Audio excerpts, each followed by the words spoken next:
Hello, my name is Abhiram Akkaraju. And my name is Ruhan Nalamati. And we're from Novi High School in Novi, Michigan. This is our stock pitch on the company Akkaraju Fitch Co. with the ticker ANF. Now for our overview, based in the US, ANF is an omni-channel apparel retailer that sells apparel in three segments: casual, premium, and athleisure, and through two channels: online direct-to-consumer and brick-and-mortar stores. They have brands and subsidiaries such as Abercrombie & Fitch, YPB, Abercrombie Kids, Hollister, and Gilly Hicks.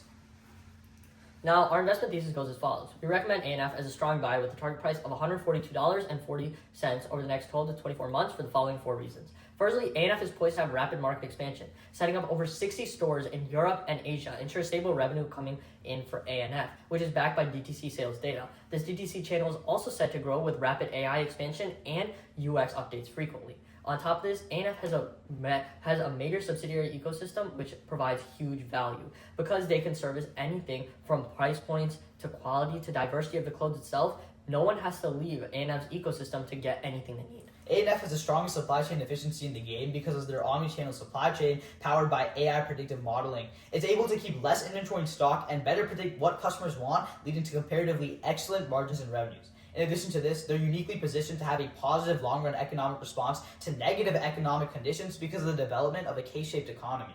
Now let's break down the brand subsidiaries a little bit more, and we can do this in two segments. First, the near luxury segment, which contains Abercrombie & Fitch's main brand, Abercrombie & Fitch.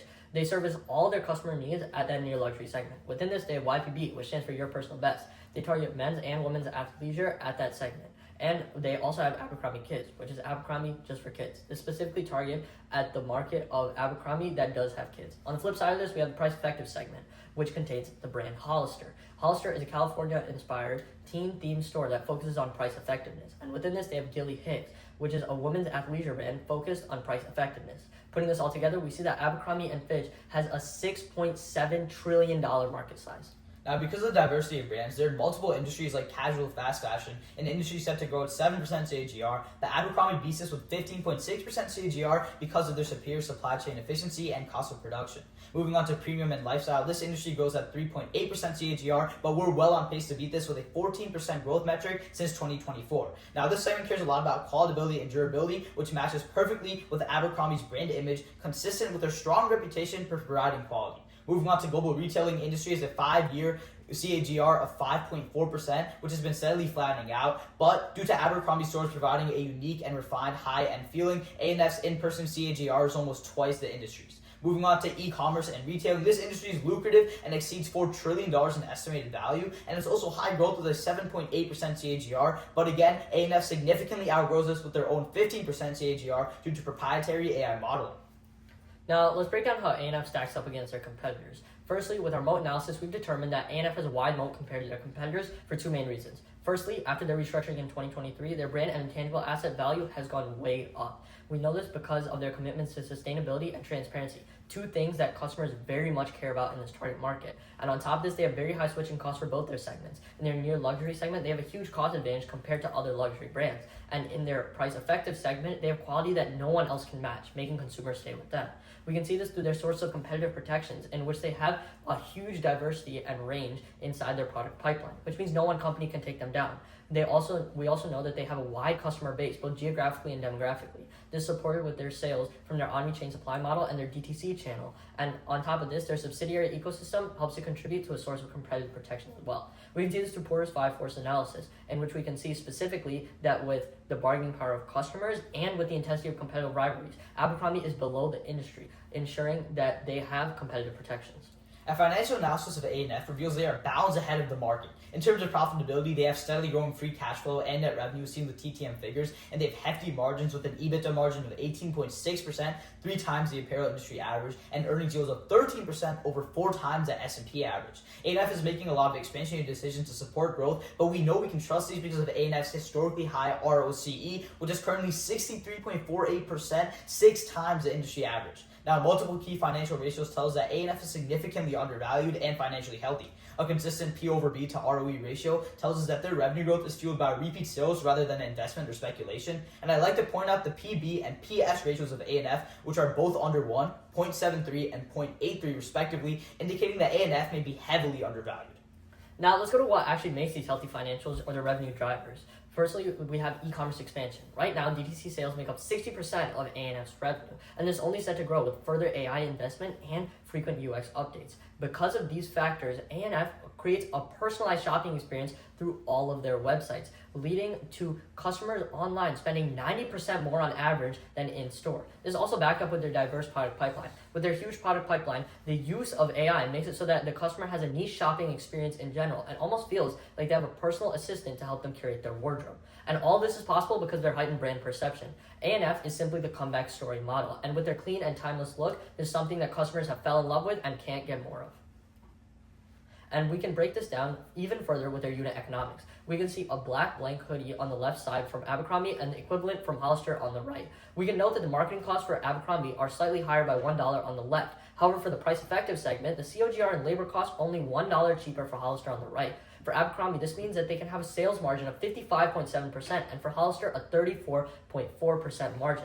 For Abercrombie, this increased marketing investment helps justify this increased price point and keeps this price sustainable. However, for Hollister, the increased investment in quality makes it so that customers come back to them instead of other brands. Now, when thinking about ANF's long-term growth, it's important to keep in mind macroeconomic considerations. Many economists say that we are entering a recessionary period, bad for a lot of stocks, but actually great for ANF because of the K-shaped economy. As you can see on this graph, the K-shaped economy shows that after we are entering recessions, 20% of consumers will get wealthier, however, 80% of consumers will lose wealth, but Abercrombie services both of these segments. Abercrombie and Fitch and YPB appealing to the 20% because of their high-end brand image, and Hollister and Gilly Hicks appealing to the 80% because of their price efficiency and quality-related brand images. Now, they're expanding on both of these growing markets by expanding D2C channels to cater to the efficiency preferences of different groups. Now, all of these factors lead us to our valuation, which we found using a DCF analysis using the following key assumptions. A terminal growth rate of 6% and a discount growth rate of 12%, both very standard industry averages, and a 5-year year-over-year growth rate of 13%, which we found by compiling ANF past growth years and scaling them down a little due to current market conditions. Using these metrics, we found ANF to have a 142.4% dollar price, representing a 79.4% upside. But why is ANF so undervalued in the first place? During 2025 quarter one's earning call, ANF revenue grew but did not beat expectations, signaling a slight decrease in the stock price. An untimely announcement of import tariffs affected the entire market and shifted the price downwards. We believe that bearish sentiments have been overblown, creating the perfect opportunity for investors to purchase ANF at a significant discount. So ANF is one of the largest public apparel companies, which is why I believe broad market fears of tariffs were unfairly applied to ANF stock. If we look at ANF's supply chain model, we see that they heavily minimize the amount of inventory required to service customers, signaling they are uniquely suited to take minimal hits to margins and cash flow, which in time will become apparent during their earnings reports and propel them to target price. Now, no company is perfect, and ANF has their fair share of investment risks. 3 that we've identified and 2 that are specific to their industry. So with their OPEX volatility and customer volatility, these are things that they simply can't do anything about. In their OPEX volatility, their use of an omni-channel supply chain means that they need to have some amount of goods on hand. And due to foreign policy, operating costs for this can change. And with consumer volatility, this is just the nature of the industry. The apparel industry is always changing, and Abercrombie needs to stay one step ahead to ensure profits. However, the investment risk specific to Abercrombie, more so the Abercrombie & Fitch brand, is what we like to call the mall store fallacy. What I mean by this is that Abercrombie & Fitch prides itself on heavy investment and a premium feeling in its stores. However, they open up many of these stores in malls, where the name brand rather than the actual store itself drives purchasing power. While customers may notice this, it's not enough to influence their purchasing power, and is something that leads to increased operating costs. Moving on to our ESG considerations, we see ANF has the best ESG rank in this industry group and the lowest carbon footprint because they invest hefty sums into making sure that clothing manufacturers they work with are all sustainable. For the social impacts, they have programs like the RISE program, Better Work, and PALS. And for the governance, ANF implements equitable government policies to promote workplace fairness and an overall better governance structure. Now lastly, let's move on to AI. Abercrombie uses AI in 3 main places. Firstly, with demand forecasting. As we mentioned before with the omni-chain supply model, they need to know how much demand they need to have. Using AI to do this helps to ensure that they keep only what they need and reduce operating costs. However, one of their main uses is for market opportunities. Finding market opportunities with AI helps to ensure that they will turn a profit with each one of these kinds of cultural releases, as we've seen before with NFL and Formula One. But the biggest use is with personalized shopping. In the decision tree seen on the right, we can see a way of how Abercrombie would categorize their users and help push them to create their own niche choices inside the Abercrombie website and buy even more. So, in conclusion, ANF's rapid market expansion, subsidiary ecosystem, supply chain efficiency, and positive economic response allow us to recommend ANF as a strong buy with a target price of $142.40 and an upside of 79.4%. Thank you for your time.